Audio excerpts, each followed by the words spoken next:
Good morning, and welcome to the PROCEPT BioRobotics first quarter 2023 earnings conference call. At this time, all participants are on a listen-only mode. We will be facilitating a question and answer session towards the end of the call today. As a reminder, this call is being recorded for replay purposes. I will now turn the call over to Matt Bacso, Vice President, Investor Relations, for a few introductory comments. Good morning, and thank you for joining PROCEPT BioRobotics first quarter 2023 earnings conference call. Presenting on today's call are Reza Zadno, Chief Executive Officer, and Kevin Waters, Chief Financial Officer. Before we begin, I'd like to remind listeners that statements made on this conference call that relate to future plans, events, or performance are forward-looking statements as defined under the Private Securities Litigation Reform Act of 1995. While these forward-looking statements are based on management's current expectations and beliefs, these statements are subject to several risks, uncertainties, assumptions, and other factors that could cause results to differ materially from the expectations expressed on this conference call. These risks and uncertainties are disclosed in more detail in PROCEPT BioRobotics filings with the Securities and Exchange Commission, all of which are available online at www.sec.gov. Listeners are cautioned to not place undue reliance on these forward-looking statements, which speak only as of today's date, April 27, 2023.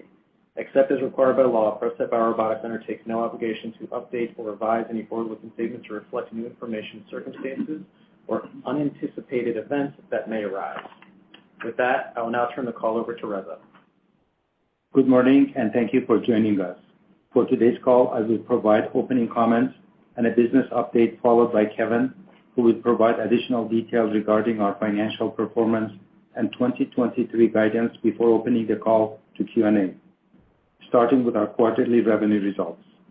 We are pleased to report another strong quarter where our customers and patients continue to realize the significant clinical benefits of aquablation therapy.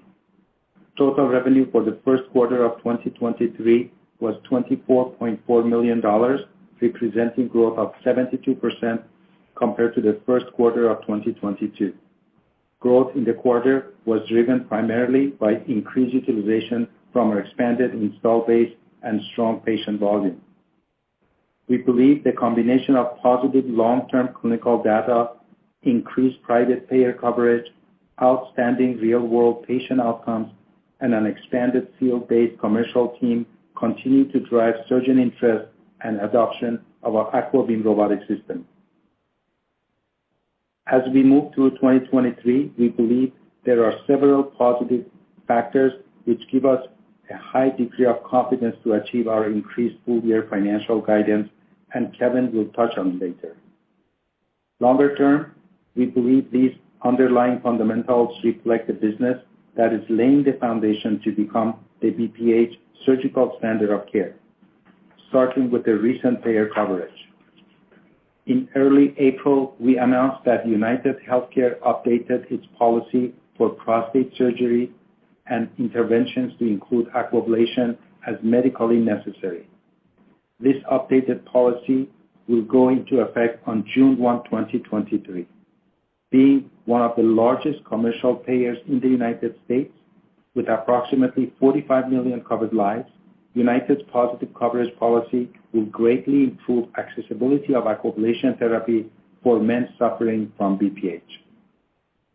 Additionally, in early March, we also obtained a positive coverage policy from Blue Cross Blue Shield of Michigan, which will be effective May 1st. Blue Cross Blue Shield of Michigan is the largest payer in the state of Michigan and covers approximately 5.7 million lives. With the additions of UnitedHealthcare and Blue Cross Blue Shield of Michigan, we now estimate roughly 95% of men in the U.S. have access to aquablation therapy. There is both a long-term and a short-term benefit of increasing commercial payer coverage.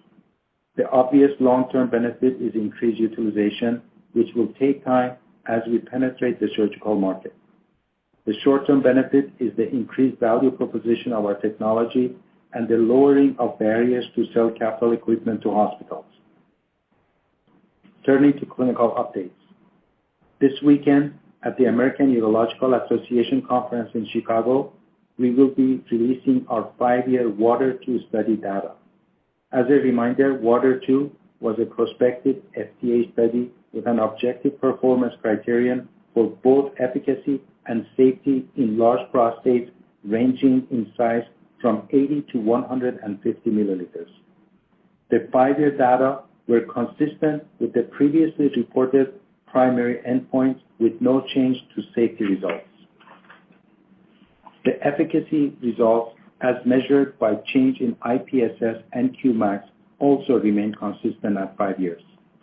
Additionally, the 5-year water study abstract will be presented at AUA comparing efficacy and safety of aquablation therapy versus TURP for treatment of 50 to 80 milliliter prostates. As a reminder, our 5-year water data are the only prospective randomized double-blind multi-center FDA pivotal study comparing the safety and efficacy of aquablation therapy to TURP for prostates ranging from 30 to 80 milliliters. This abstract proves aquablation therapy's superior safety due to low irreversible complications and superior symptom relief. In this abstract, aquablation therapy at 5 years exhibited durability that was 2 times better than compared to TURP. This is measured by patients going back to meds or requiring surgical retreatment, which is represented by an approximate 1% annual retreatment rate.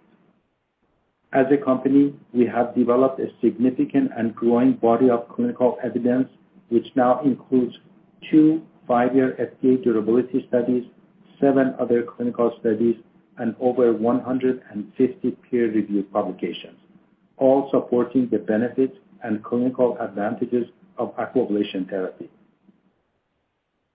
We believe this backdrop will continue to be a significant differentiator for our customers when choosing to replace the historical BPH surgical modalities with aquablation therapy across all prostate sizes and shapes. Next, I want to touch on our commercial organization.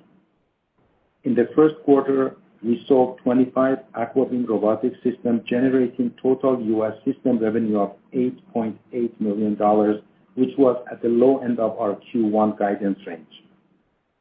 During our Q4 earnings call in late February, we provided a range of capital sales in Q1 in order to give investors insight into our sales pipeline and the impact timing can play quarter to quarter. Our expectations and guidance around full year 2023 system sales has not changed in the last 2 months since we issued 2023 guidance, and we still expect approximately 45% of our system sales to be in the first half of 2023. In terms of our pipeline, the number of robot placement opportunities continue to grow meaningfully, which has been driven by the addition of new capital reps in greenfield territories. Additionally, the more recent positive catalyst associated with the United Healthcare announcement and full extension of the transitional pass-through payment for all of 2023 strengthen our confidence in our full year guidance. Speaking specifically about our capital sales personnel, we ended the first quarter of 2023 with approximately 30 capital sales reps, 10 of which were added in late Q4 2022.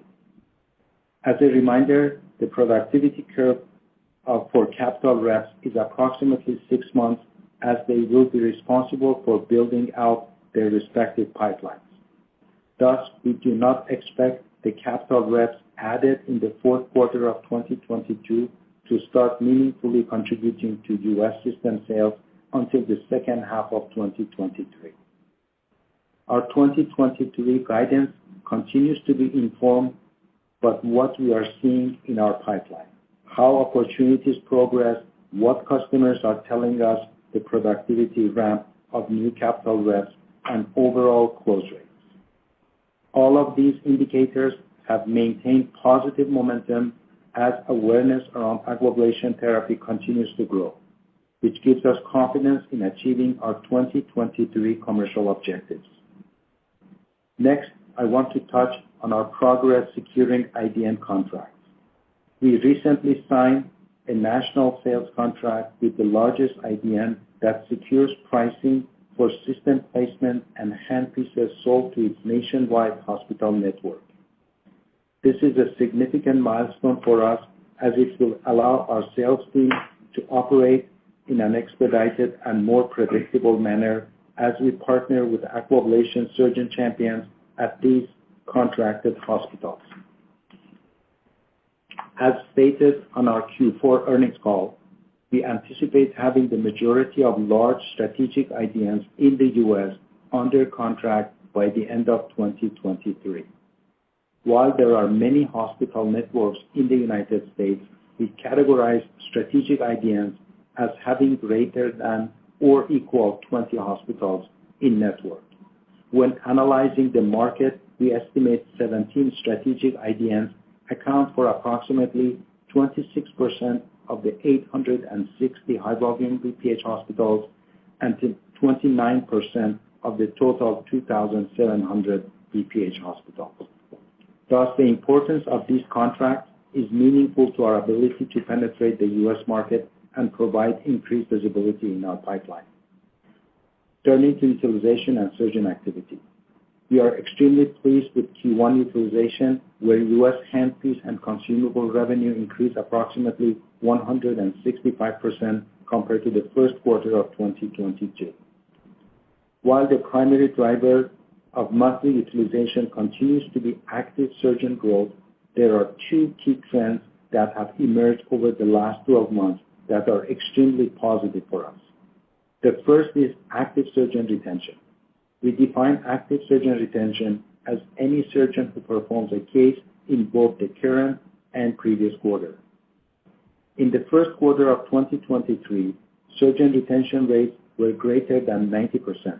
As a company, we benefit greatly from this high level of surgeon retention as our commercial team can focus on training new surgeons. We believe this demonstrates Aquablation therapy's ease of use and ability to treat all prostate size and shape safely and effectively.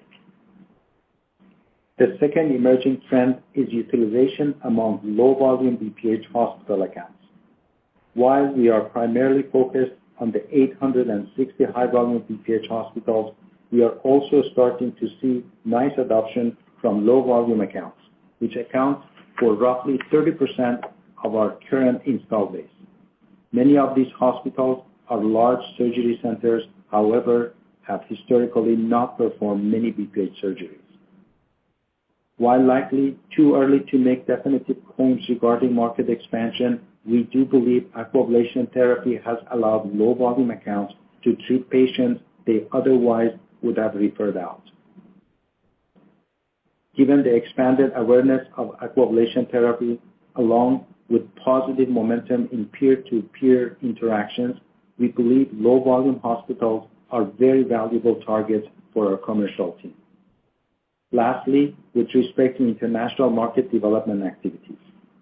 In early February, Aquablation therapy received a MedTech Innovation Briefing from the National Institute for Healthcare Excellence, or NICE, for BPH in the United Kingdom. NICE has recognized that Aquablation therapy is effective for the removal of prostate tissue for BPH patients. Clinical experts said the technology was innovative compared to the standard of care and offered additional benefits such as increased ability to preserve quality of life. Clinical experts associated with the review also stated that the technology had the potential to replace TURP and would challenge holmium laser enucleation of the prostate for larger prostates. While our presence in the UK is currently small, given this updated guidance from NICE and established reimbursement for Aquablation therapy at similar levels to that of the US, we believe the UK could be an attractive market for our company in the future. In March, we also attended the European Association of Urology in Milan. At the conference, we received positive feedback from surgeon customers and met with hundreds of European and other international urologists who were enthusiastic about our strong clinical data, driving them to learn more about Aquablation therapy.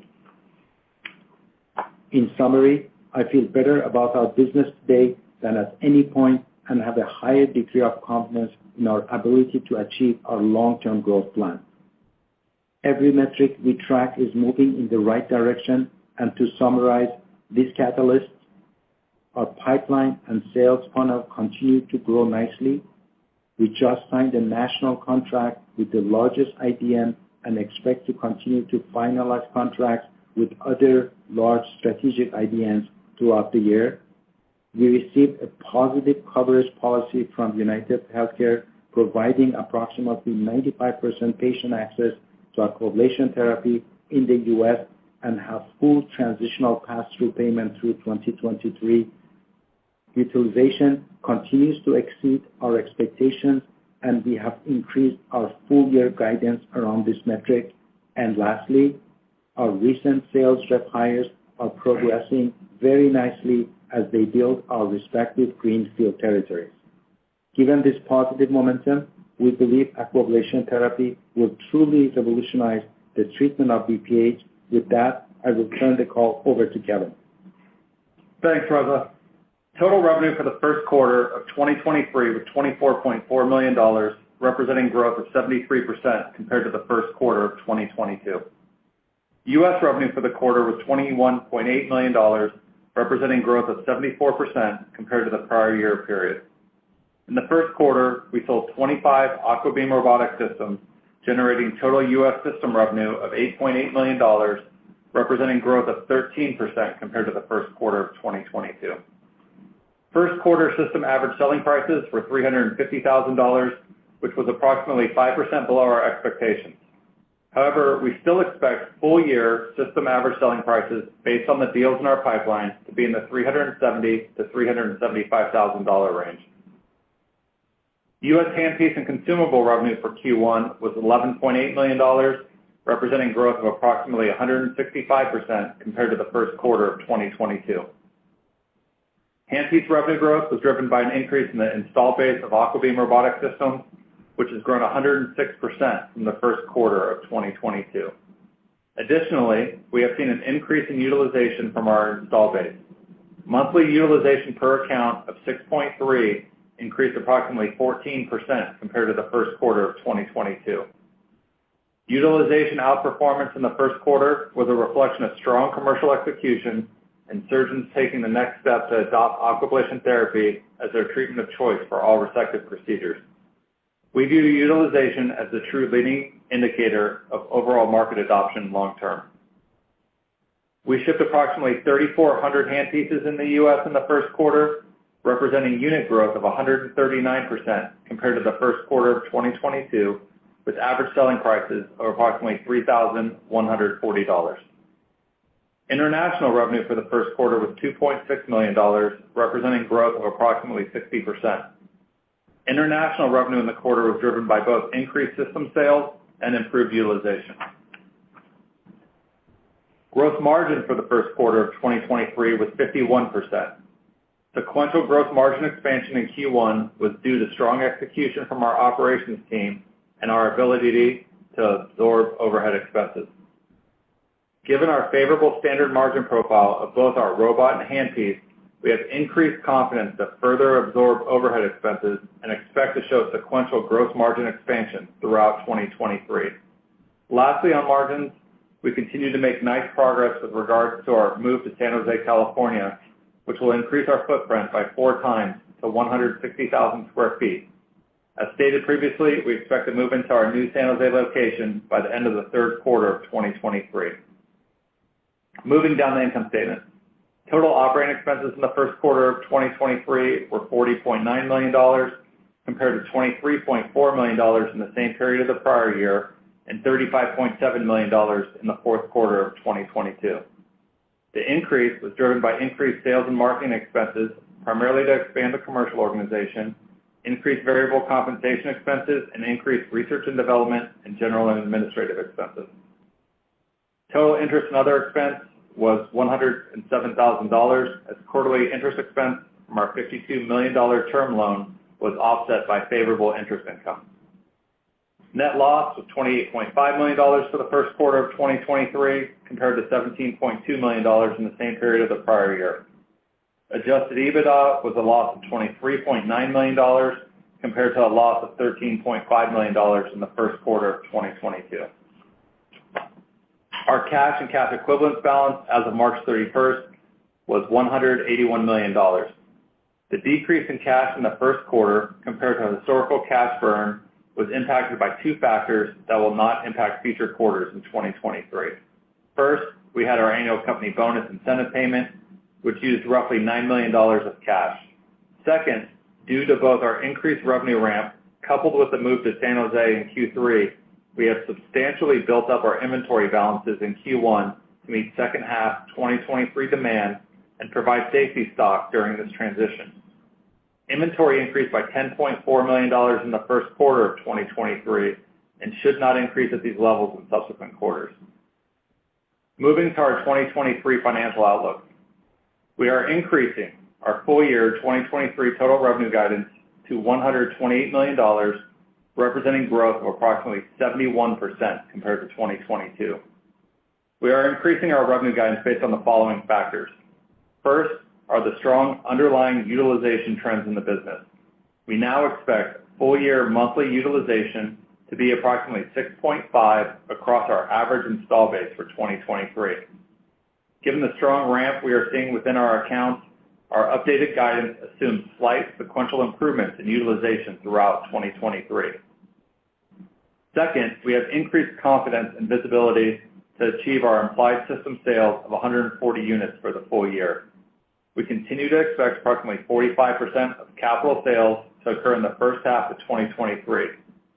Additionally, we expect our new capital reps who were hired in Q4 2022 to become fully productive in the second half of 2023. We also expect U.S. average selling prices to be approximately $370,000 for the full year. Lastly, given the strong first quarter and positive momentum, we now expect full year international revenue to be approximately $9.6 million, representing growth of approximately 33% compared to 2022. Additionally, we expect handpiece average selling price to be approximately $3,100 and for other consumable revenue to be approximately $5.4 million. Moving down the income statement, we now expect full year 2023 gross margins to be approximately 54%, which is a slight increase over our initial guidance of 53%.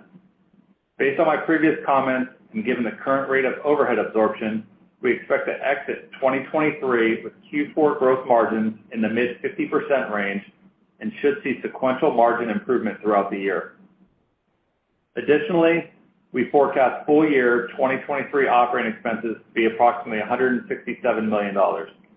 This increase in operating expense is associated with strategic investments in R&D, commercial team expansion, non-cash stock-based compensation, and underlying general and administrative costs to support the business and puts us in a favorable position to execute on our long-term growth plan. Therefore, given the increase in revenue and improved margin profile, we continue to expect full year 2023 adjusted EBITDA to be approximately negative $70.5 million. At this point, I'd like to turn the call back to Reza for closing comments. Thanks, Kevin. In closing, I want to thank our employees, customers, and shareholders for all their support to help us along our journey to becoming the standard of care for BPH. We will continue to leverage our commercial and clinical investments to execute on our long-term strategy.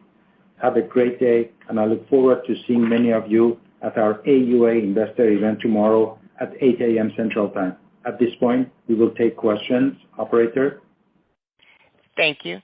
Ladies and gentlemen, if you'd like to ask a question, please press star 11 on your telephone. Again, to ask a question, please press star 11. One moment for our first question. Our first question comes from the line of Craig Bijou of Bank of America. Your line is open. Good morning, guys. Thanks for taking the questions. Want to start with the system placements in Q1. Kevin, you obviously said you guys still feel comfortable getting to that 140. Maybe, I guess, talk about why the 25 or why the system placements came in at the lower end of the range. Then I guess maybe a little bit more color on your confidence, one in, the strong Q2 sequential uptick in systems implied by your guidance, and then, your confidence in getting to that 140 for the full year. Yeah, thanks, Craig, and good morning. So our thoughts really around the full year capital and even the first half of 2023, that cadence hasn't changed since our call in February. And in fact, we do have a greater degree of confidence today to achieve our full year system numbers than we did even 2 months ago. And I mean, that's primarily based on the pipeline we're seeing and just the numerous catalysts that Reza mentioned in his prepared remarks.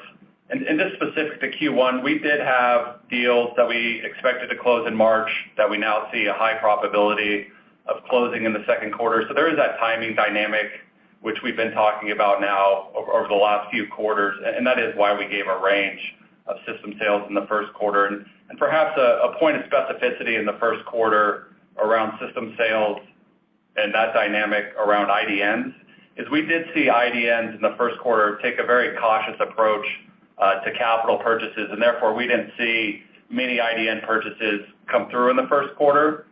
But we're already seeing here, being through the month of April, those same IDNs releasing funds being released in Q2 that now will make up Q2 purchases. So when you take all those dynamics together, it still gives us confidence around the first half being about 45% of total system sales, which is consistent with the guidance in February, albeit some of that timing shifted to Q2.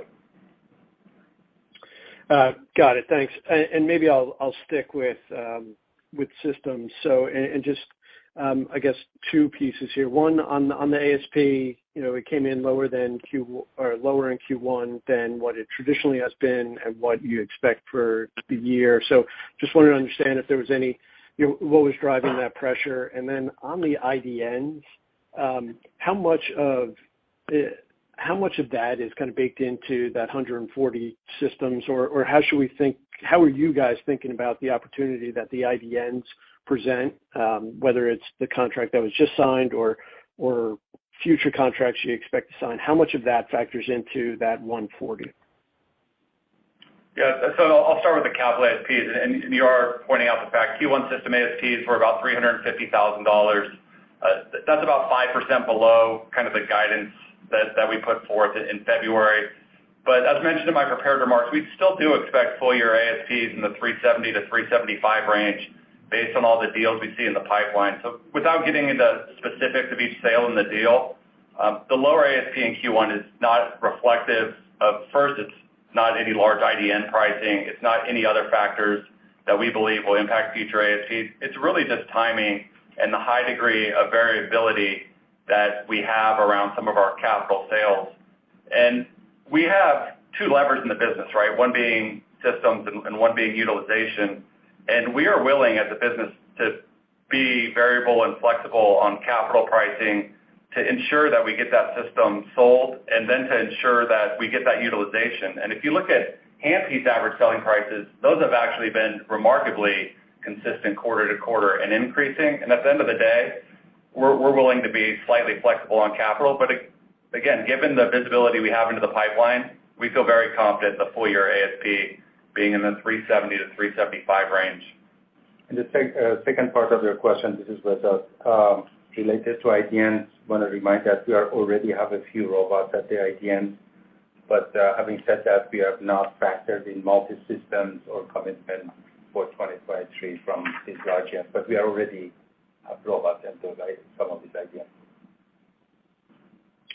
Great. Thanks for taking the questions, guys. Thanks, Craig. Thank you. One moment, please. Our next question comes from the line of Joshua Jennings of Cowen. Your line is open. Hi, good morning. Thanks for taking the questions. I want to just ask on 2 topics. The first is just on the low volume accounts, representing about 30% of, I believe, the install base, you said, Reza, but I want to maybe just help us understand the opportunity there and how this channel could expand the TAM. Are these mostly robotic prostatectomy surgeons that are familiar with robotic platforms and have been compelled to adopt the AquaBeam system and the aquablation treatment? And how do you see low volume accounts contributing to system placements in 2023? And I just have one follow-up.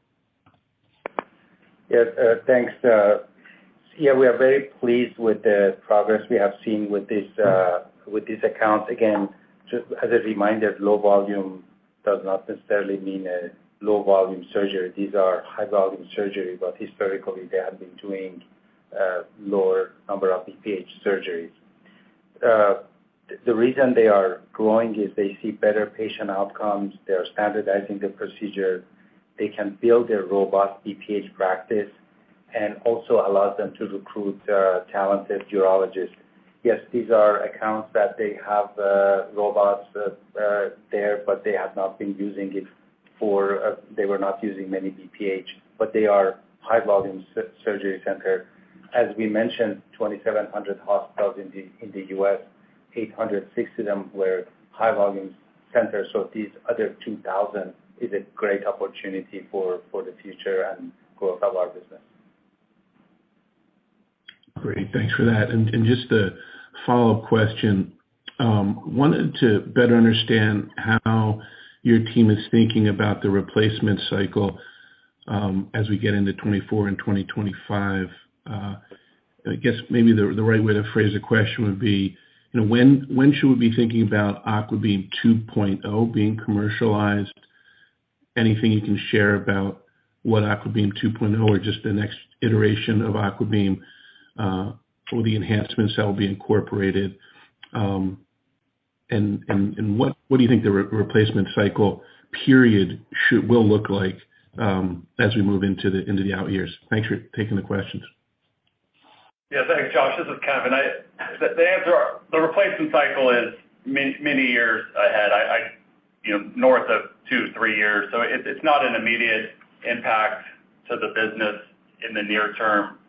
With that said, I think you are picking up that we are spending a lot of money in our R&D group, and we continue to be, focused on our current system, and we feel our current system is more than sufficient to penetrate the majority of the high volume hospitals in the near term. But at the same time, being a robotic company, being an innovator, we're always going to be working on kind of next generational type of stuff. But at this point in time, it's not necessary for us to meet our near-term targets, and therefore we're not providing a lot of color around future platforms. Understood. Thanks a lot. Thanks, Josh. Thank you. One moment, please. Our next question comes from the line of Ryan Zimmerman of BTIG. Your line is open. Good morning, guys. Thanks for taking the questions. Just want to follow up. I thought it was helpful in terms of the stat you gave on the percentage of low volume hospitals, and I just want to follow up on kind of Josh's line of questioning there. Are we to infer just from the math that you're at about 16% penetration in high volume accounts if you just back out the low volume in the U.S. install base, and then kind of help us understand what the expectation is in terms of the rate of penetration you think for that high volume 860 hospitals? Because I think, as we look at kind of consensus estimates, a few years out, I think there's, some lofty numbers in terms of high volume penetration. And so it'd be helpful to understand kind of your expectations on cadence for that high volume segment. Yeah, thanks, Ryan. So you pointed out a few stats that Reza mentioned in his prepared remarks. The first, the current install base is about 30% in low volume centers, low volume BPH centers.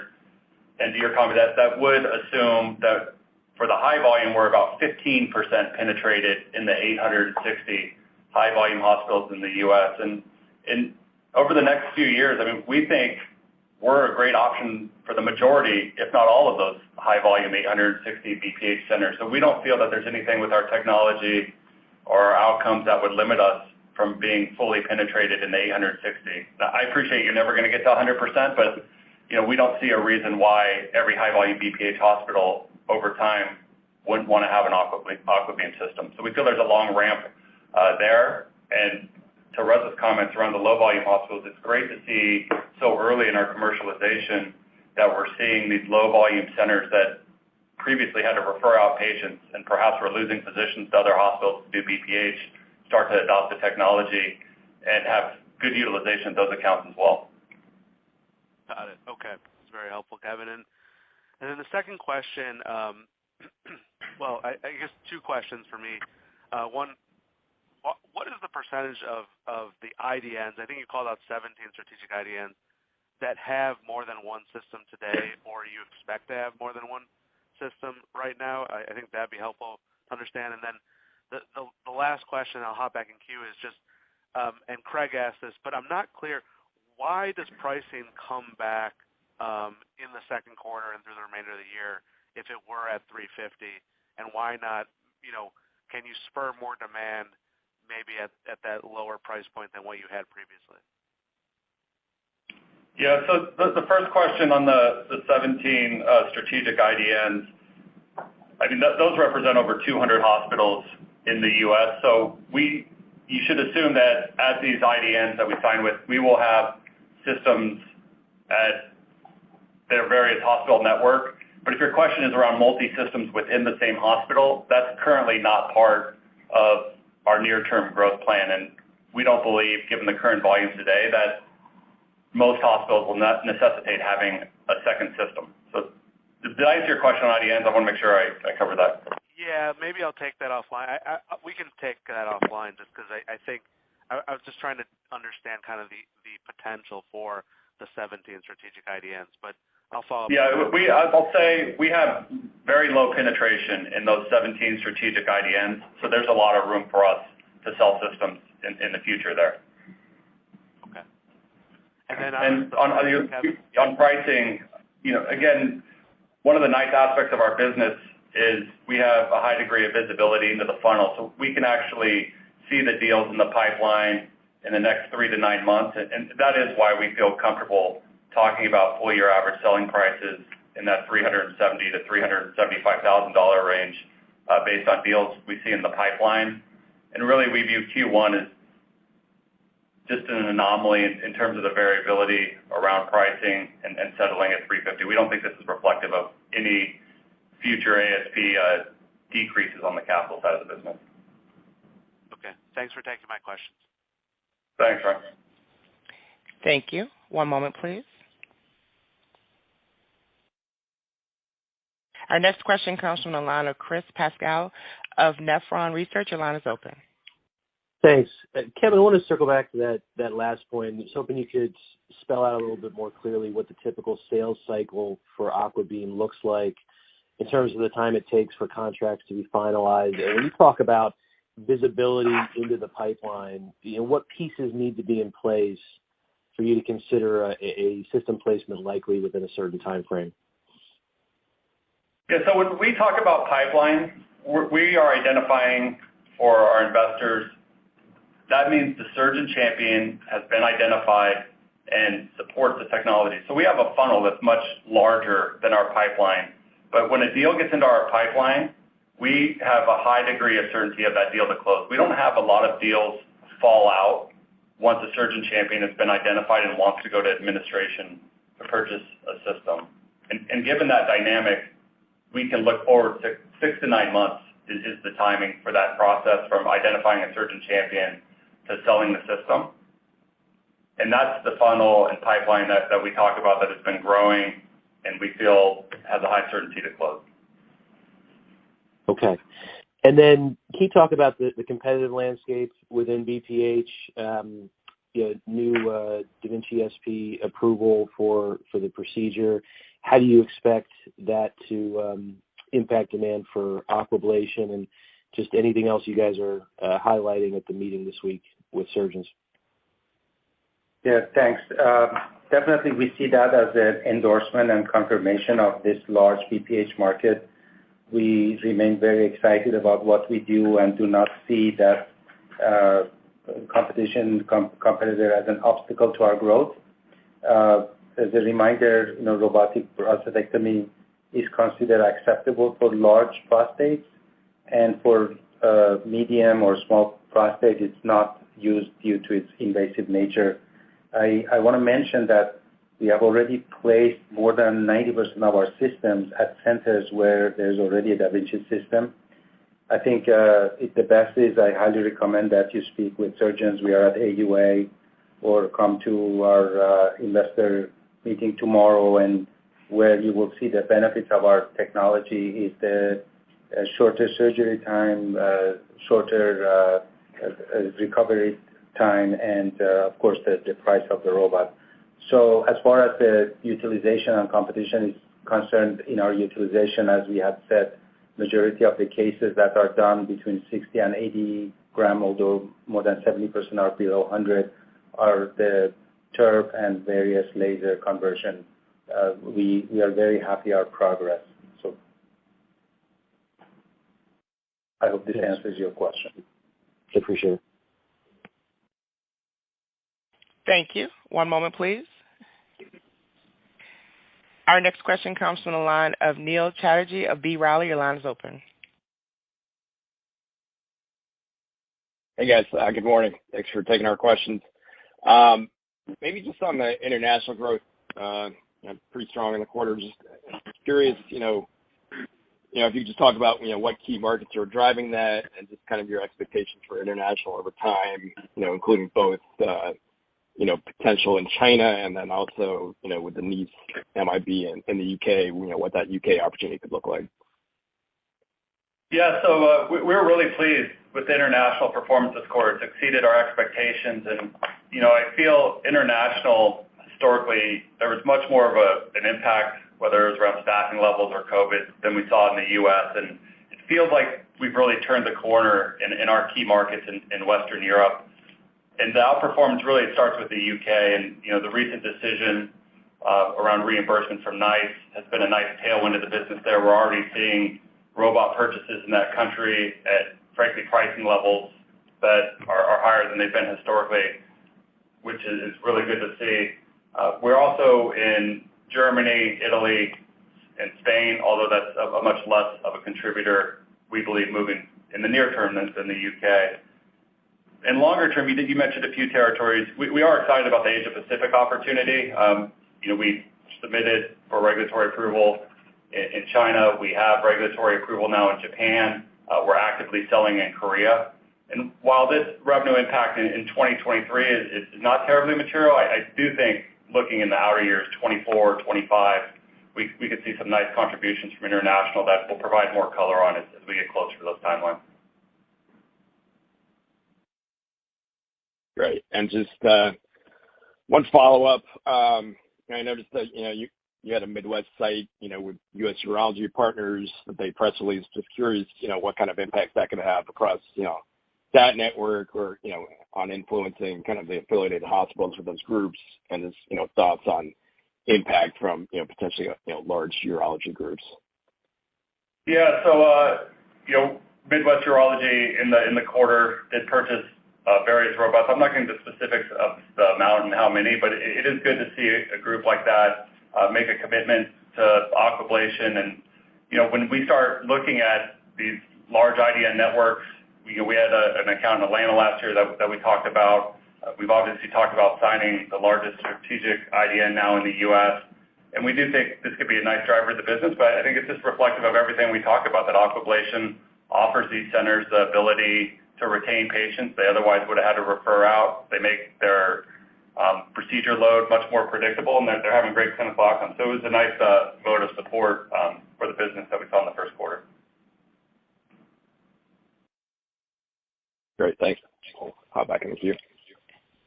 Thank you. One moment, please. Our next question comes from the line of Richard Newitter of Truist. Your line is open. Hi, thanks for taking the questions. A couple for me. Maybe just starting off on, you sound very confident in kind of the step up in 2Q placements implied by your first half guidance. And I appreciate the capital can be lumpy, but, can you just maybe characterize where or what you see as the risk of potentially having some of whatever you anticipate coming in 2Q spilling into the back half, like it kind of did in 1Q as you came in, at the low end of your range and it spilled into 2Q? Right?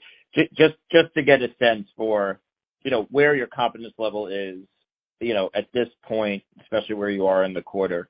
Is this a pretty high confidence that, your 2Q numbers based on what spills into 2Q from 1Q, plus assuming your conversion rates, hold. Is this pretty much a stronger kind of visibility level than what you had heading into 1Q?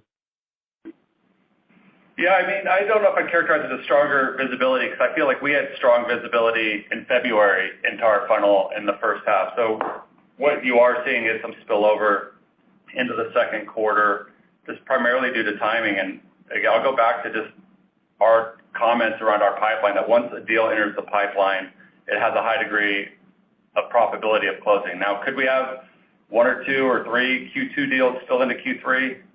That can happen from quarter to quarter. I mean, timing could be variable, but we remain focused on kind of the full year number, achieving the guidance that we put out there on system sales. And we have a greater degree of confidence in that number today than we did when we released earnings 2 months ago, even though Q1 came in at the low end of the range. And there are factors that we mentioned, the United covering the transitional pass-through going for another 1 year. The recent rep hires that we have made, they are making great progress. And on the surgeon front, we are seeing increased retention, and these are all, and the largest IDN that we signed up, these are all the factors that gives us more confidence. Okay, thanks. Well, actually, on that point, Reza, and it segues into a question I have on reimbursement broadly, but just you mentioned transitional pass-through extension as maybe being an incremental good guy in your discussions and getting capital over the finish line. That's transient. So does that mean that when that goes away in January 24, that flips to an incremental headwind? And then just secondly, when you answer that question, I'm just curious, we get questions from investors just on the overall reimbursement outlook, to the extent that you have discussions with the industry participants, do you have any sense as to how confident you are that reimbursement stays at the levels that it is, which is right now pretty profitable? Thanks. Yes. So transitional pass-through was supposed to go away at the end of 2023, and we had stopped talking about it a few months in around the second half of 2022. So that wasn't an obstacle. Just the extension of that is a plus. We do not see that if it goes away, it's going to make any headwind because we had stopped talking about it end of 2022.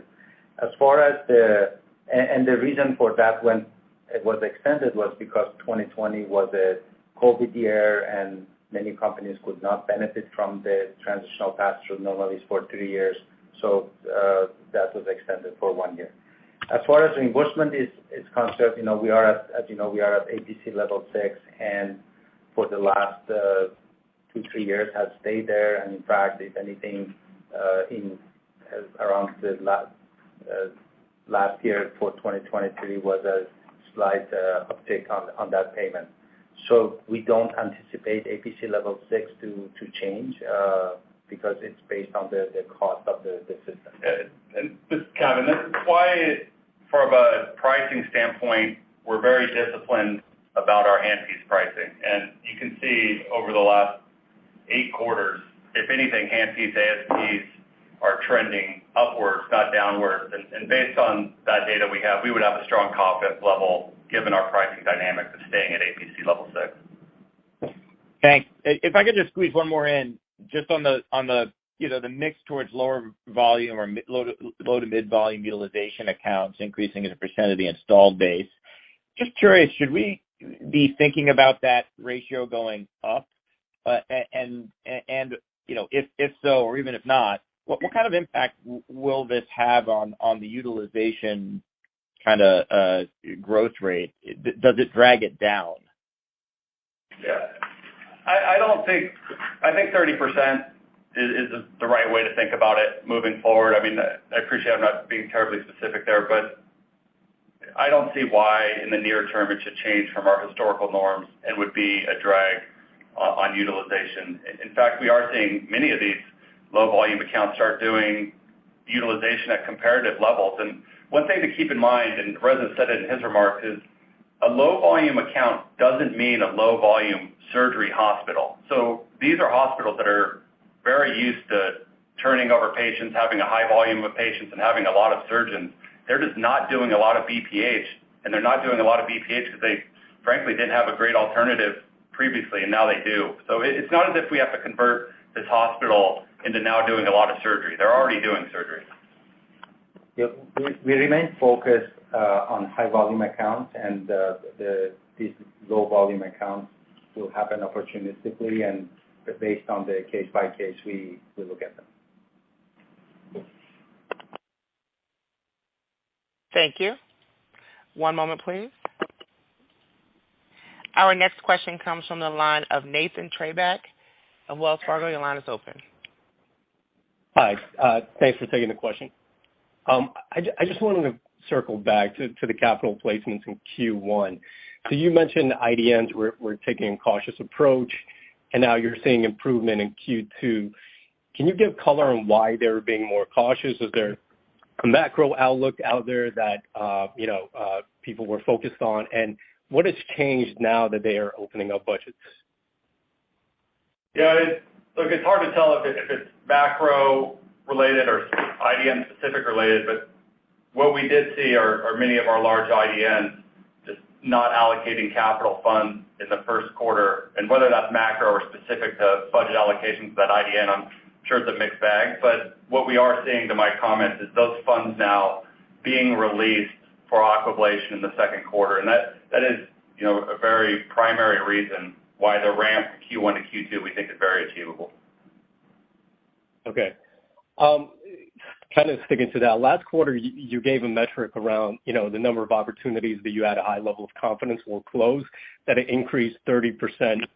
Can you provide an update on where the funnel is now relative to the end of 22? Thanks. Yeah, we didn't pin down a percent, but what we will say is it continues to grow, and what we are seeing is the new reps that we've hired are having meaningful additions to the funnel, and the funnel continues to increase, and we continue to monitor it, and it continues to grow. Great. Thanks.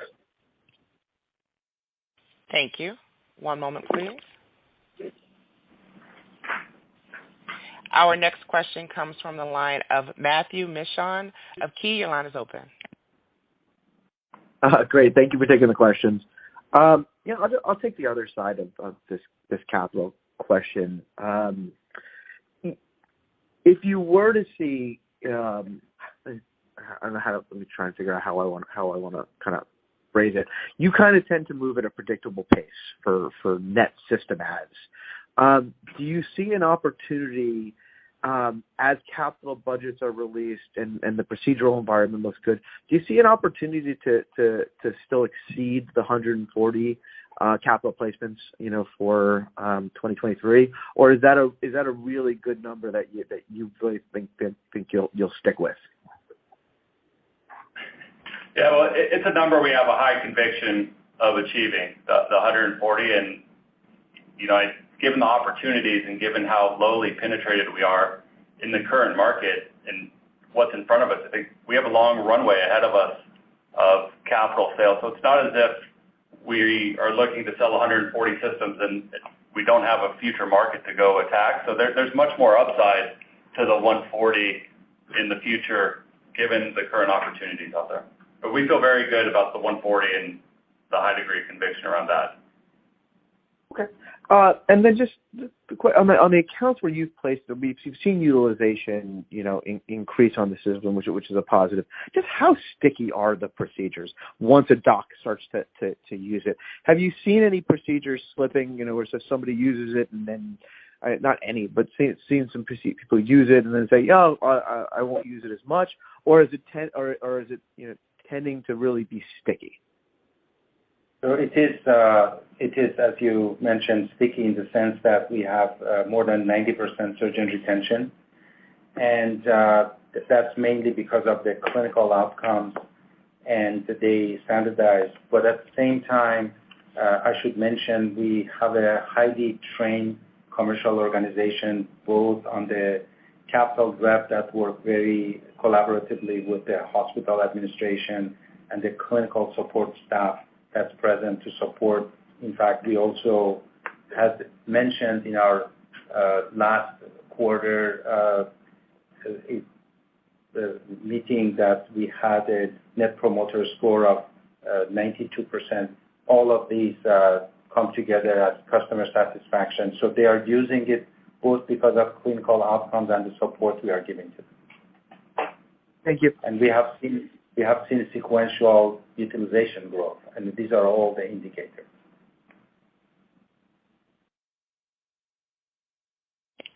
Thank you.